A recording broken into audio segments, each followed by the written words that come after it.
السلام علیکم دوستانو، زه ستاسو ورور ظفر صدیقی یو ځل بیا ستاسو په خدمت کې له یوې نوې ویډیو سره. دوستانو له یو خراب یعنی مات تلویزیون چې زوړ ماډل مات تلویزیون له هغه څخه مې شیشه وکیښله او یو څه ترمیم مې ورته وکړلو.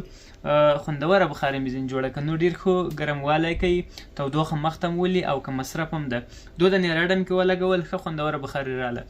نور دوستانو د ویډیو طریقه د بخاري د جوړېدلو طریقه په ویډیو کې درته ښیم.